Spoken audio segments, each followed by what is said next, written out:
परम प्रेममय श्री श्री ठाकुर परमाराध्य जगज्जननी श्री श्री बड़मा परम पूज्यपाद जुगाचार्य श्री श्री बड़दा आजिर पूज्यपाद श्री आचार्य देव श्री चरण कमल अनंत कोटि प्रणाम निवेदन करुछि।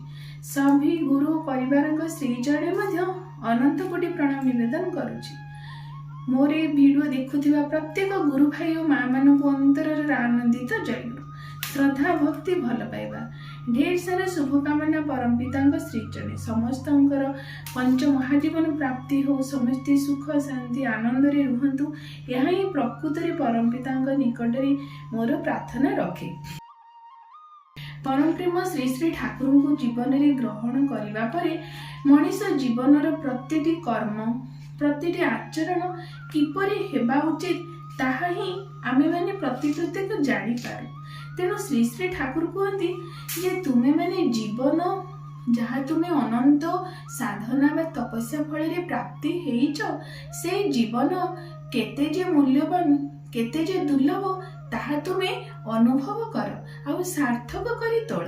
तेणु श्री श्री ठाकुर ए नारी उपरे जहाँ भी किछि आम मानकु कहिचंदी संसार उपरे नारी ही किपरि गोटे संसार को रक्षा करि पारे सेही उपरे तांकर अनेक बाणी आज आम आलोचना करवा।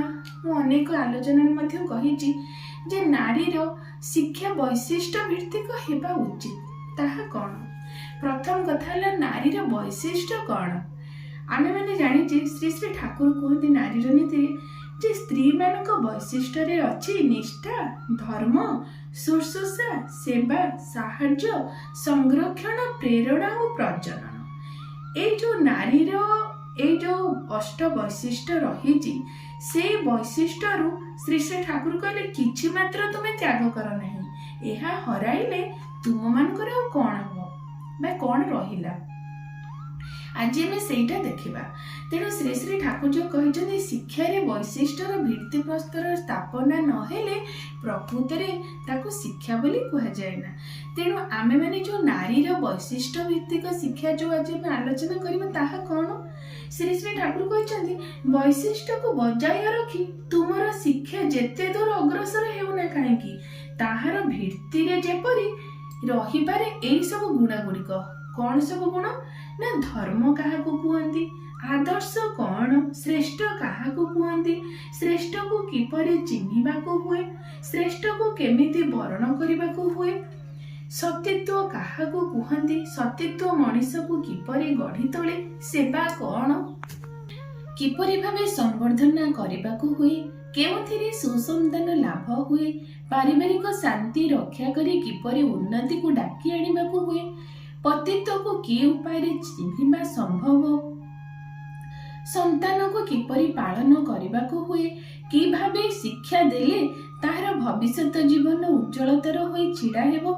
संचयर नियम कौन अन्यर कष्ट सृष्टि न करी किपरि भावे ताहार उन्नति करा जाए इत्यादि विशेष करी अभिनिवेश सहकारी चरित्रगत करने को हेबो जदि श्री और मंगल को दासी करी रखिबा को चाह।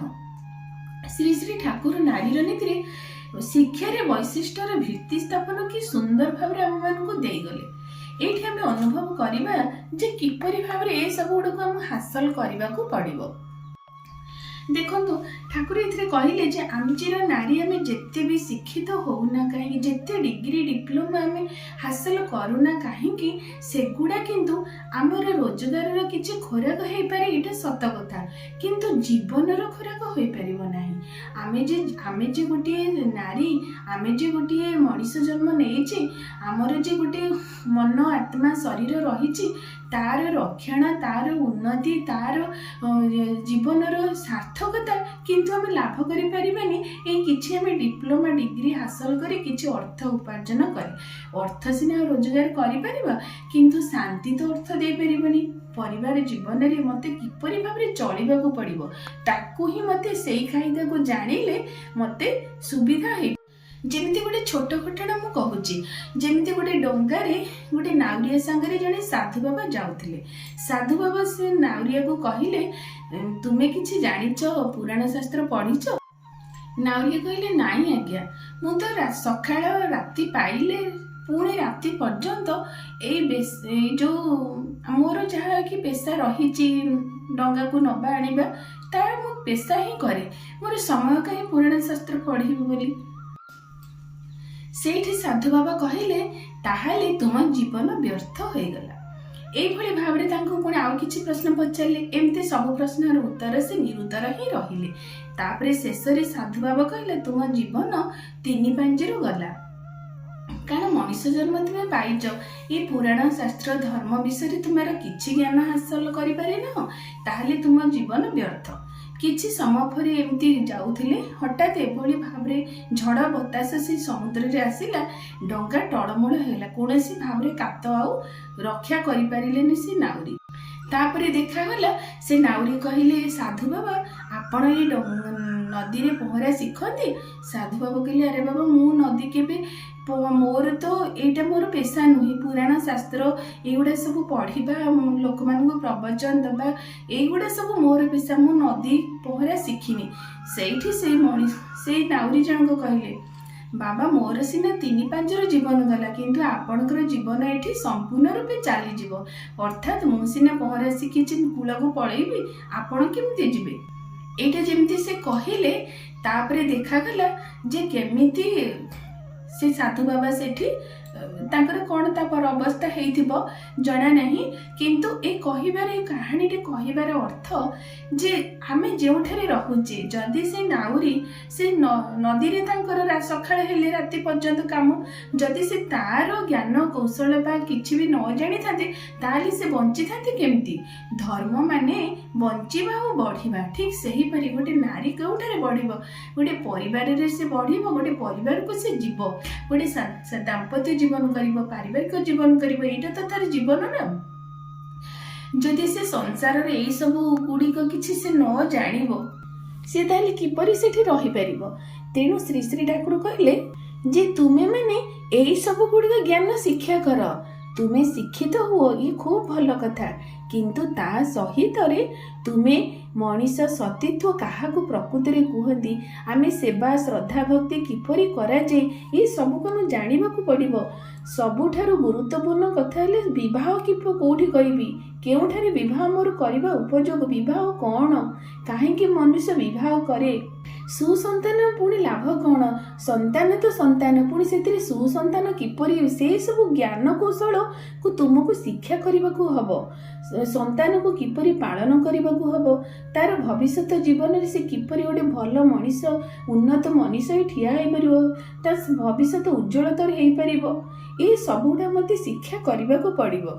ତାପରେ ବି ସଞ୍ଚୟ କ'ଣ, ଆମେମାନେ ତ ବଞ୍ଚିବା ବଢ଼ିବା, ଆମମାନଙ୍କର କିଛି ଆବଶ୍ୟକତା ପରିମାଣ କିଛି ଅର୍ଥ ରୋଜଗାର କରିବା, ସେ ଅର୍ଥକୁ ତ ରୋଜଗାର କରିଦେଲେ ହେବନି, ତାକୁ ଠିକ୍ ଭାବରେ ଖର୍ଚ୍ଚ କିପରି କରିବାକୁ ପଡ଼ିବ।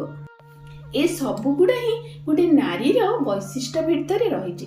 ଶ୍ରୀ ଶ୍ରୀ ଠାକୁର ସେଥିପାଇଁ କହିଲେ, ନାରୀର ଶିକ୍ଷା ଯେତେ ହଉନା କାହିଁକି ସେଥିରେ କିଛି ଯାଇ ଆସେ ନାହିଁ, କିନ୍ତୁ ତାର ଅଭ୍ୟାସ ବ୍ୟବହାର ସହଜ ଜ୍ଞାନ, ଏ ଶିକ୍ଷାରୁ ସେ କିପରି ବଞ୍ଚିତ ନ ହୁଏ। ତେଣୁ ପରମ ପ୍ରେମ ଶ୍ରୀ ଶ୍ରୀ ଠାକୁରଙ୍କ ଜୀବନରେ ଗ୍ରହଣ କରିବା ପରେ ସେ ଧର୍ମ ମାନେ ଆମକୁ ଦେଖେଇ ଦେଇ ଯାଇଛନ୍ତି। ପ୍ରକୃତରେ ଧର୍ମର ସଂଜ୍ଞାକୁ ଆମକୁ କହିଦେଇ ଯାଇଛନ୍ତି।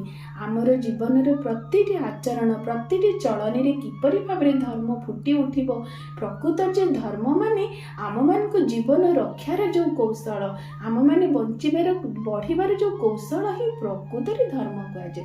ତେଣୁ ଶ୍ରୀ ଶ୍ରୀ ଠାକୁର ନାରୀମାନଙ୍କୁ ଏଇ ବୈଶିଷ୍ଟ୍ୟ ଭିତ୍ତିକ ଶିକ୍ଷାକୁ ପ୍ରତ୍ୟେକଟି ନାରୀ ହାସଲ କରୁ, ଜାଣୁ, ଆଉ ସିଏ ଯେ କେତେ ମହାନ, ସିଏ ଯେ ଦେବୀ ପ୍ରତିମା ଭାବରେ ଆସିଛି, ସିଏ ଯେ ଗୋଟେ ରତ୍ନ, ସିଏ ଯେ ଗୋଟେ ଦେବୀ, ସିଏ ଯେ ଜଣେ ମହିଷୀ, ଏସବୁ ତା ଭିତରେ ସେ ଜାଣୁ, ସେ ଅବଗତ ହଉ, ତେବେ ସିନା ସେ ନିଜକୁ ରକ୍ଷା କରି ସଂସାରକୁ ରକ୍ଷା କରିପାରିବ। ତେଣୁ ଶ୍ରୀ ଶ୍ରୀ ଠାକୁରଙ୍କର ଏଇ ଯେଉଁ ସୁନ୍ଦର ଆଲୋଚନା ଆମେ ଜାଣିଲେ ବୈଶିଷ୍ଟ୍ୟ ଭିତ୍ତିକ ଶିକ୍ଷା, ଏ ବୈଶିଷ୍ଟ୍ୟ ଭିତ୍ତିକ ଶିକ୍ଷା ହେଲା ନାରୀର ଏଇ ଯେଉଁ ଅଷ୍ଟ ବୈଶିଷ୍ଟ୍ୟକୁ ସେ କିପରି ଭାବରେ ନିଜ ଜୀବନରେ ଚରିତ୍ରାୟିତ କରିପାରିବ, ତେବେ ତାର ନାରୀ ଜନ୍ମ ସାର୍ଥକ ହୋଇପାରିବ। ଆପଣମାନଙ୍କ ପାଇଁ ଭିଡ଼ିଓଟି ବହୁ ଆବଶ୍ୟକ ହେଇପାରୁ, ଏହା ହିଁ ମୋର ପରମ ପିତାଙ୍କ ଶ୍ରୀ ଚରଣ ବିନମ୍ର ପ୍ରାର୍ଥନା। ସର୍ବଶେଷରେ ସମସ୍ତଙ୍କର ମଙ୍ଗଳ ପ୍ରାର୍ଥନା କରି ଆଜି ଭିଡ଼ିଓ ଏଇଠି ରଖୁଛି। ଜୟ।